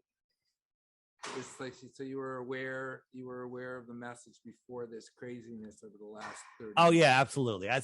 So I realized that if people don't wake up, get their heads out of their asses, I wanted a future for my kids. I wanted a future for me. I saw this world slipping away. I saw myself working until I was too old to enjoy retirement. And I literally asked for a sign. I got a couple of signs. And I was like, okay, I'm going to do this. And literally I went home to pay my bills, and the money that came in from the app for that month was just enough to cover my bills. I was like, you know what? If I focus on doing this, now I'm not here to sell apps. I'm here to wake you up. And the best tool to wake you up is this app. There's really no other handy tool. What does everyone have in their hands? They have a cell phone in their hand. They have a smartphone, right? Who's the target market? Every single person on earth that has a cell phone, has a smartphone. Okay. It's the biggest target market ever. But I'm not here for this, because when I am successful, when this goes viral, all currencies are going to collapse, and all the money that I make, it's going to be worthless. Okay. It's not about the money, and people that don't have money, people that are jealous of money, they can't fathom that. I don't do this for money. And I've proven that by walking away from a large 6-figure, 7-figure income to do what? To talk to people that think I'm crazy. But I'm here unplugging people from the matrix. The heliocentric lie that has imprisoned your mind. I'm showing people that the other 90% of their brain is the important part of their brain that they're never taught to use in school. I'm showing people that they are divine and powerful, and that nobody has control over them. The only control anyone has over you is in your imagination. I'm showing you that this world can be whatever we want it to be. I'm showing you that all of our history, all of it, the Wild West, a lie. All of it's a lie. Everything. Okay. If you haven't looked into Tartaria, everything is a lie. There was an advanced civilization here. Why would they lie? Yeah, but it's about control. It's about control. There's resets that happen. There's cyclical resets that happen. And in somewhere in the mid to late 1800s, there was a reset, and a lot of people were wiped out. And this world was kind of taken over by people that know what's going on, and they decided to hide it from the masses. We are their serfs. They talk about, the rich are getting richer and the middle class is getting poorer. Well, that's what they want. They want to totally control everything. They want us being their slaves. They want, their face muzzle wearing slaves serving them while they're having their cocktails and dinners without their masks on. It's insane what's going on. It's insane how people have fallen for all of this. Good. Someone told me something, and I don't know if it's true or what, because I'm doing my investigation. It's almost like they're telling us what they're going to do to us. They always tell us what we're going to do. They can't break our free will. Absolutely. They can't break our free will. So they tell us. They told us about the event in New York many, many times before it happened. They told us about all these other events. They tell us about everything. They tell us, go look at the CDC's website. They're telling us what these injections are doing, right? They're telling us everything. Okay. But people are just too stupid. People just don't get it. People are lost in the matrix. I don't think they're stupid. I think, and this is the one thing why I'm having this podcast and why I think you're very useful to have on. It's about restarting that child's brain when you question. You don't accept, you touch things, you feel it, you see if it's real. I don't know, you were showing early on like planets, but they were really bottoms of frying pans, of pots. Yeah. Pots. Well, you want to know something? If I just accept it for the way it is, like you said, like, where do you live? I don't know. I have to go to your home. This is Mars. Mars. But you had pictures of pots. Yeah. And because I'm told that's a planet, I accept it as a planet, but then you show that it's the bottom of a pot. What is important for me in my journey and for the people that I like being with people who question. Because the question is infinitely more important than the answer because it restarts the brain and the higher functions. I think what's happened, and I've seen this with my own family, is people are willing to give away all their rights out of fear of death. And I asked my mother a question, who's 82 years old, who has chosen to be experimented on. Yeah. Because we're going. Don't careful on YouTube. Careful on YouTube. And so my mother is chosen, and I asked her a question, and I was stuck in Toronto, and she was like 15 feet away from me in my sister's backyard, and she's scared of her own son who she gave birth to, and I asked her this. I said, "So you're so scared of dying, and she's 82 years old, and you're not living." So absolutely. David, one of the things that I think, which I sense from you, is this passion. So since you discovered that the world wasn't the way that you thought it was, how has that changed your world, and what has that opened up to you? It has changed everything. It has taught me how to manifest with my mind. It has introduced me to so many new friends. I'm no longer limited in what I can. The things that I think of manifest in my life. They come to me faster. You are your worst enemy. Here's the biggest conspiracy. The universe, the Earth system, is conspiring to deliver every single thought you think to you, whether it's good or bad. If you have shitty thoughts, you will have a shitty life. Okay. If you have good thoughts and you dwells upon, the mind will expand upon. Yeah, absolutely. This is a new photo from NASA, but if we zoom out, we can see that it's really just a rusty old gas tank. Okay. People will believe anything. Okay. Amazing, right? It's so easy. Give me $1 million a day. NASA gets 64 million a day, or 63, whatever. Well, you keep on the trajectory you're on right now. Your app will generate you $1 million a day. Yeah, it could, but at that point, when you'll know when that happens, because you won't be able to drive down a major highway anywhere in the United States without a flat Earth billboard on it. Yeah. So Dave, you know what I think would be great? Yeah. Let's imagine, okay, right now, I'm old school. One day I like to sit and take you up and have a drink with you and actually shake your hand, because I'm the type of guy who needs to call people. I don't like email and stuff like that. So I'm a public speaker, and we met through an individual who represented me in the old world. My expertise was dealing with succession planning and dealing with old guys who were looking for greater meaning in life and getting their businesses to sell. But you know what I would think? I've been to so many conferences, and I've seen mentalists, and I've seen magicians, and I've seen like these people come. You would be the greatest after dinner speaker, because I'm just thinking out loud, because it would just be a compliment to what you're doing and making a conference fun.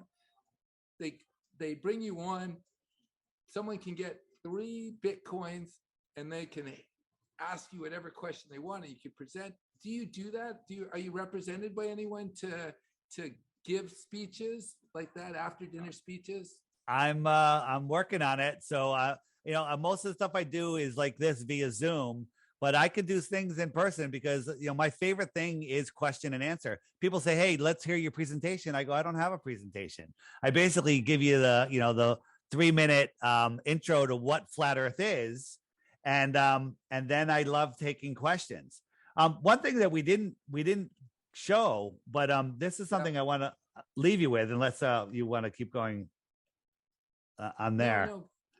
Just show me, because I'll come back to that just before we end up. Yeah. So what we didn't get to before, because we moved on, is I always believe in aliens, extraterrestrials. There's got to be extraterrestrials, right? They tell us there'll be a waste of space. It's a giant universe, right? It's very egocentric to think that we're the only ones. But we're talking about the distances to stars. That's crazy. How do aliens come from those distances through a vacuum of space, which is scientifically impossible?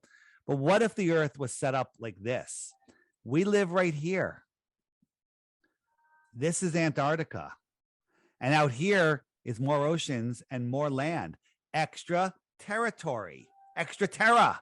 If somebody lived out here and flew in here to abduct me and probe me, whatever they do, they can make it back for dinner. But where did they come from? They came from the outer space.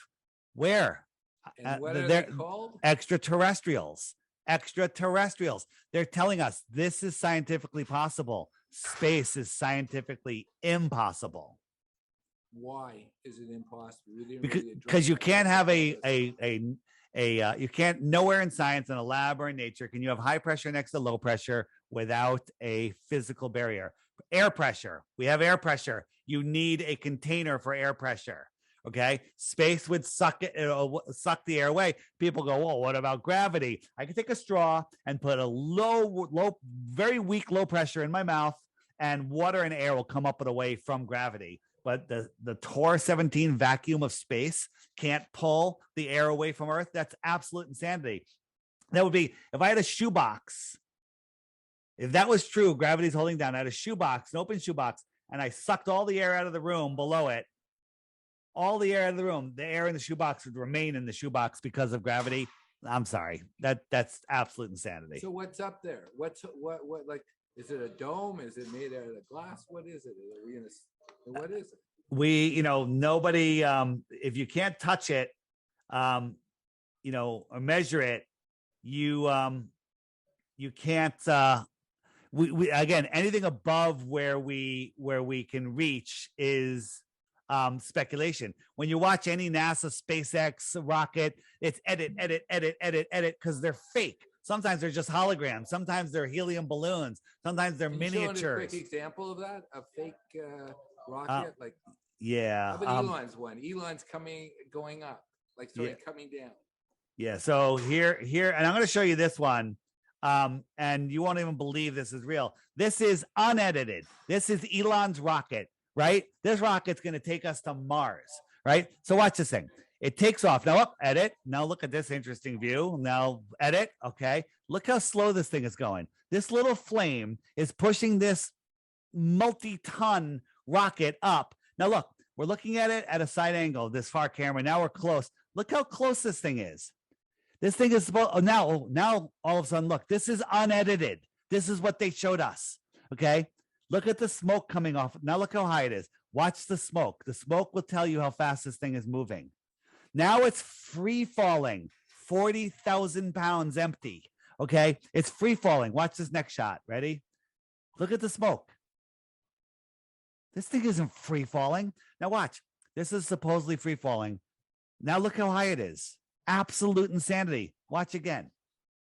Now the engines are going to turn on. The camera's going to get underneath after another edit. Oh, look how high we are again. This is unedited. Okay. It's falling. Now here the 3 engines turn on and somehow it miraculously goes upright. Oh, look at that. Edit, cut underneath. Now watch. 2 of the 3 engines are going to turn off.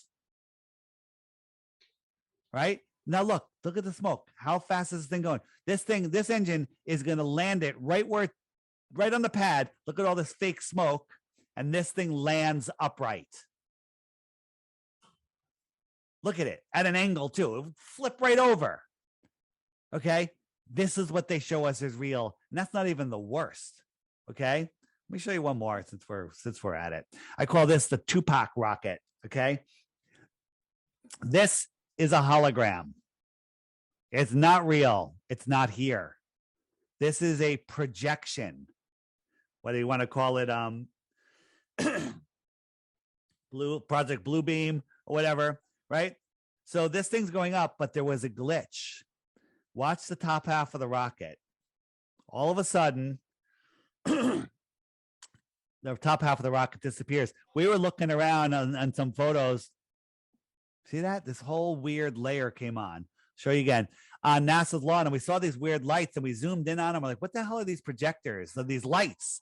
And we saw a serial number and a name, and we looked it up. It's a holographic projection company. Look at this. Not real. Not I have a question to ask real.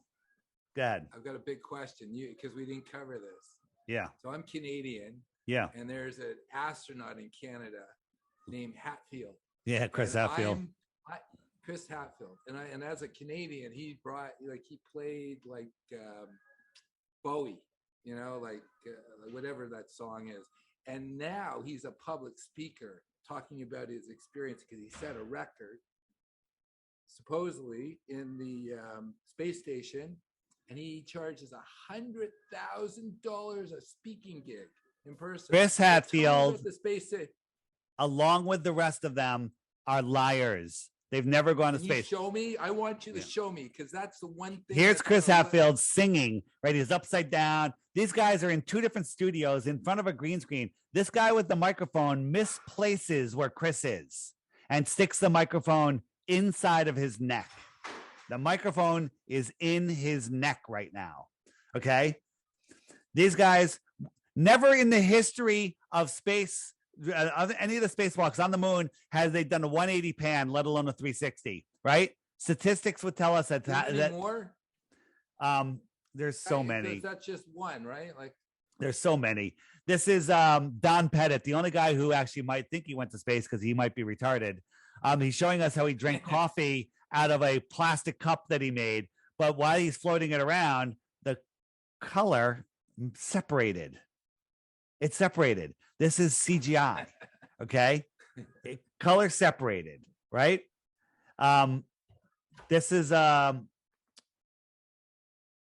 another one where watch this astronaut's head. It's transparent. Look, they're fading him into the scene. This is done on a 0G plane, I think.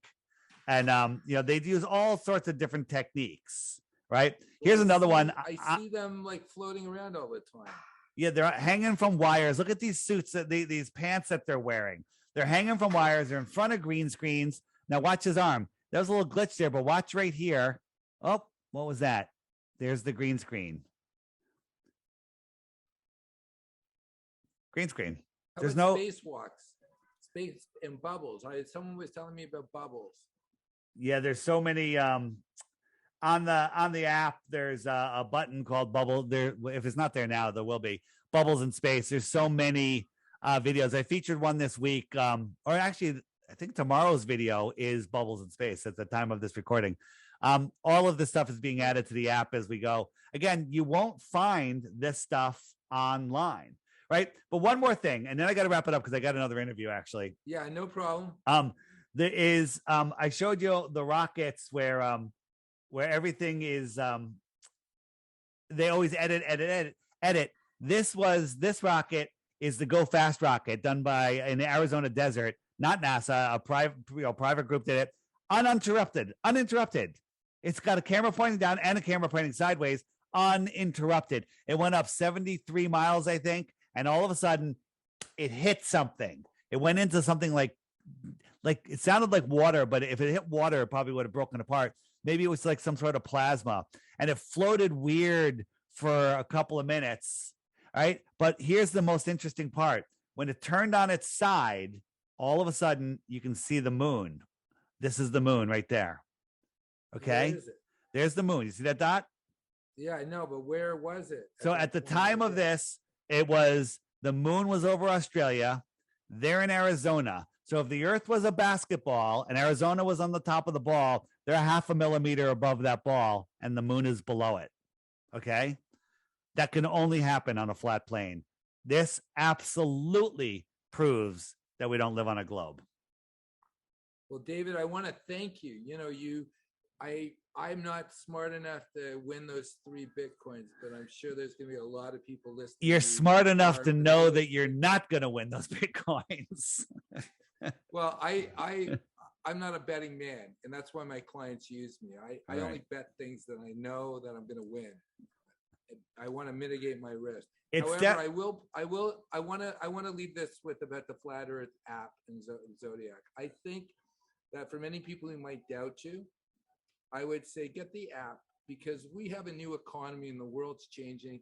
And David, I thought of your app and I said, this is incredible, because you have a product that you're educating people, that you're providing a service, more getting people to meet, communicate. Because one thing that I hate that's happened over the last 30 months, I would say, or let's say 8, whatever, how long it's been, is people are not communicating with other people. And I think the service that you're doing more than anything is you've created a community of questioners. And that's a lively group. And that's a group that, I'd like to hang out with those people at a party rather than a bunch of people who are wearing pants like the guys in the astronauts. We're a lot of fun. Cool. We're a lot of fun. That's for sure. We have conferences all the time. Next year, it'll be in Vegas. It's in October. It's going to be in South Carolina. Well, David, thank you so much. And I just want to do a plug for Rob Abrams, that if you want to get this man to speak in front of a group, go to Red Pill Speakers. And I guarantee you, he's more entertaining and likable than most of the mentalists and the magicians that you would get. And in essence, you have the possibility that one of your attendees is going to walk out with 3 Bitcoins, and nobody else is willing to offer that challenge. And I think that for counting, or I'm just pitching the people who are listening, because I have some really people who would never be introduced to you. I have 6,400 partners of the largest accounting firms. I have about 4,000 vice presidents of financial firms who are part of my 21,000 connections. And I have, you name it, I have some people who would never be introduced to you. And that's why I wanted to bring the Bitcoin Challenge, and also introduce your app as a tool that people can learn from, not only about Flat Earth, but how you can actually take what you love and make a living doing it. And David, you've been wonderful. Thank you. I really appreciate this. All right. Thanks for having me, man. Have an awesome night. All right. Thanks, Peter. Bye-bye.